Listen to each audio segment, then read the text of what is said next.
پیران پیر رضی اللہ تعالیٰ عنہ نے ایک مرتبہ یہ اعلان فرمایا تھا کہ میرا یہ قدم ہر ولی کی گردن پر۔ تو جہاں جہاں اولیاء اللہ موجود تھے، حکم غوث اعظم کا سنتے ہی سب نے اپنا اپنا سر خم کر لیا، اپنی گردنیں جھکا لی۔ حضور غریب نواز رضی اللہ تعالیٰ عنہ کے بارے میں تو یہاں تک آتا ہے کہ جب آپ نے یہ حکم سنا غوث اعظم کا تو اپنا سر خم کیا اور پھر یہ بھی عرض کیا کہ حضور آپ کا قدم نہ صرف میری گردن پر بلکہ آپ کا یہ قدم میرے سر پر بھی اور میری آنکھوں پر بھی۔ تو اس طرح ہر ولی نے غوث اعظم رضی اللہ تعالیٰ عنہ کے اس فرمان اور حکم پر اپنی اپنی گردنیں خم کر لی۔ اسی دوران ایک بزرگ کے بارے میں آتا ہے کہ اس بزرگ کے پاس جب یہ غوث اعظم کا فرمان پہنچا تو انہوں نے اپنے مریدین اور عقیدت مندوں کے سامنے شدت سے انکار کرتے ہوئے کہا تھا کہ آپ کا یہ قدم ہرگز میری گردن پر نہیں۔ دیکھنے والوں نے پھر یہ منظر دیکھا کہ کچھ دنوں کے بعد وہ بزرگ اپنے عقیدت مندوں اور مریدین کی جماعت کو ساتھ لے کر سیر و تفریح کرنے کے لیے نکلے تھے۔ راستے میں ان کی نظر ایک حسین و جمیل خوبصورت نوجوان عیسائی لڑکی پر پڑی، جسے دیکھ کر وہ وہیں رک گئے اور اپنے مریدین اور عقیدت مندوں سے یہ کہنے لگے کہ تم لوگ یہاں سے چلے جاؤ، مجھے میری منزل مل گئی ہے۔ وہ اس پر عاشق ہو گئے۔ مریدین اور عقیدت مند دیکھ کر حیران تھے کہ یہ ان کو کیا ہو گیا ہے۔ بہت دیر تک رکے رہے اپنے شیخ کے ساتھ اور واپس چلنے کی گزارش کرتے رہے، لیکن بزرگ واپس جانے سے انکار کرتے رہے اور پھر اپنے مریدین اور عقیدت مندوں کو جھڑکتے ہوئے غصے سے اور پھر غضبناک لب و لہجے میں یہ کہہ دیا کہ یہاں واپس مت آؤ، اپنے اپنے علاقوں میں گھروں کو واپس چلے جاؤ۔ اب وہ مریدین جب سنتے ہیں تو پھر واپس چلے جاتے ہیں، اور پھر ایک مرید جو ان کا بہت زیادہ قریب تھا، مقرب مریدین میں سے تھا، وہ کچھ دنوں کے بعد واپس آتا ہے دیکھنے کے لیے کہ اپنے شیخ کی حالت کیا ہے۔ کیا دیکھتا ہے کہ وہ اس نوجوان لڑکی کے پیچھے ایک ادنا غلام کی حیثیت سے پھر رہے ہیں، وہ آگے آگے چل رہی ہے، یہ اس کے پیچھے پیچھے دوڑ رہے ہیں۔ مرید یہ دیکھ کر بہت ہی افسوس کرتا ہے، اس کو ملال ہوتا ہے کہ میرے شیخ کی یہ حالت کیا ہو گئی۔ موقع نکال کر اپنے پیر سے ملتا ہے، مرشد سے ملتا ہے اور کوشش کرتا ہے کہ واپس ان کو اپنے خانقاہ میں لے جائے، لیکن وہ بزرگ آنے کے لیے تیار نہیں۔ مرید یہاں تک کہ ایک مرتبہ پوچھتا ہے کہ چلیے درس کی محفل میں مجلس واعظ آپ کا انتظار کر رہی ہے، تو بزرگ کہتے ہیں کہ کون سی مجلس؟ وہ کہتا ہے کہ آپ تو درس قرآن دیا کرتے تھے۔ پیر کہتے ہیں، ان کے وہ شیخ کہتے ہیں کہ مجھے کوئی قرآن کی آیت یاد نہیں ہے، میں اس لڑکی کے سوا کسی چیز کو یاد نہیں رکھتا۔ اب میرے ذہن میں اور میرے دل پر اگر کوئی چھائی ہوئی ہے تو وہ اس حسین لڑکی کی باتیں کرتے رہتے ہیں۔ یہ دیکھ کر مرید اور بھی پریشان ہو جاتا ہے اور پھر وہاں سے روتا ہوا واپس اپنے گھر چلا جاتا ہے۔ کچھ دنوں کے بعد پھر آ کر دیکھتا ہے تو کیا دیکھتا ہے کہ وہ بزرگ اس لڑکی کے جانوروں کو، بکری کے بچوں کو، بھیڑ کو چرا رہے ہیں۔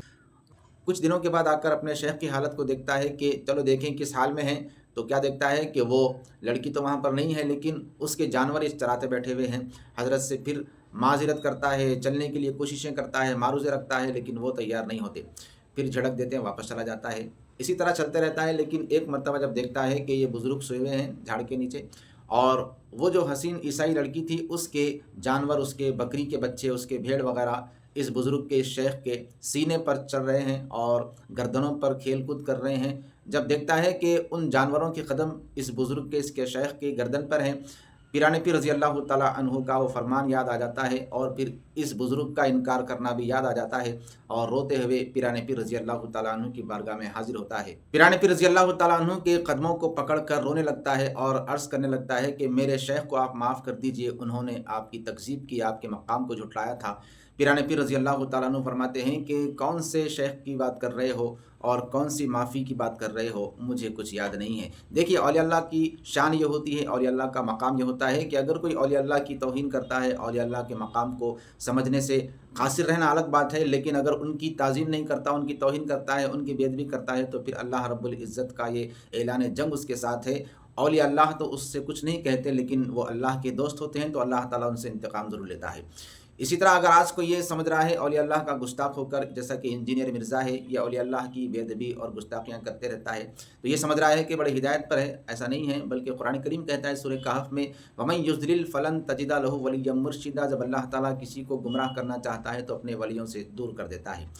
اور اسی طرح جب اللہ کسی کو ہدایت پر رکھنا چاہتا ہے، ہدایت دینا چاہتا ہے، تو اس کو اولیاء اللہ سے قریب بھی کر دیتا ہے۔ تو اب آتے ہیں واقعے کی طرف کہ وہ بزرگ کی معافی مانگنے کے لیے مرید آتا ہے، کیونکہ وہ بزرگ تو اب ہوش میں نہیں ہے، مرشد اس کے ہوش میں نہیں ہے، تو اب مرشد کی طرف سے مرید آیا تھا معافی مانگنے کے لیے۔ پیرانے پیر رضی اللہ تعالیٰ عنہ اس مرید کا اخلاص اپنے پیر کے لیے اور اس کی محبت دیکھتے ہوئے اللہ کی بارگاہ میں ہاتھ اٹھا کر دعا کرتے ہیں کہ اے اللہ، وہ میرے مرتبے کا منکر تھا لیکن میں نے اس کو معاف کر دیا، جب میں نے اس کو معاف کر دیا ہے تو تجھ سے عرض کرتا ہوں کہ تو بھی اس کو معاف فرما۔ پیرانے پیر رضی اللہ تعالیٰ عنہ کی زبان سے ادھر یہ الفاظ نکلے اور اللہ رب العزت نے ادھر اس بزرگ کے آنکھوں سے پردے گمراہی کے ہٹا دیے اور پھر ان کو نیک توفیق عطا فرمائی، اور بزرگ اپنی آنکھیں مل کر سمجھ گئے کہ میں اب تک گمراہی میں تھا، اور پھر لا حول ولا قوت الا باللہ پڑھ کر وہاں سے اپنی خانقاہ نہیں گئے، بات سمجھ میں آ گئی، سیدھا سیدھا پیرانے پیر رضی اللہ تعالیٰ عنہ کی بارگاہ میں حاضر ہوئے اور پھر اپنا بھی سر خم کر کے یہ نعرہ بلند کیا کہ یا شیخ عبد القادر جیلانی،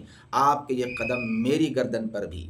اور پھر اعلان کرنے لگے کہ میں بھی آپ کا ادنا غلام ہوں، مجھے بھی اپنے غلاموں میں شامل کر لیجئے۔ پیرانے پیر رضی اللہ تعالیٰ عنہ یہ سن کر فرمانے لگے، میرے مقام کی تکذیب تمہارے لیے زہر قاتل ہے، شریعت نے مجھ پر پابندی لگا دی ہے، ورنہ میں یہ بھی بتا دیتا کہ تم کیا گھر میں کھا کر آتے ہو اور کیا گھروں میں چھپا کر آتے ہو۔ یہ پیرانے پیر رضی اللہ تعالیٰ عنہ کا مقام ہے۔ اولیاء اللہ کی بڑی عظمتیں ہوتی ہیں، ہمیں چاہیے کہ ہم اولیاء اللہ کا ادب کریں، اولیاء اللہ سے محبت رکھیں۔ اللہ کے رسول علیہ الصلاۃ والسلام یہ دعا سکھاتے ہیں امت کو، اور آپ یہ دعا کیا کرتے تھے، اے اللہ مجھے تیری محبت بھی عطا فرما اور تیرے ان بندوں کی محبت بھی عطا فرما جن سے تو محبت رکھتا ہے، جو تجھ سے محبت رکھتے ہیں۔ اللہ تعالیٰ ہم تمام کو اولیاء اللہ کا وفادار بنائے، ان سے محبت رکھنے والا بنائے، اور ہمیشہ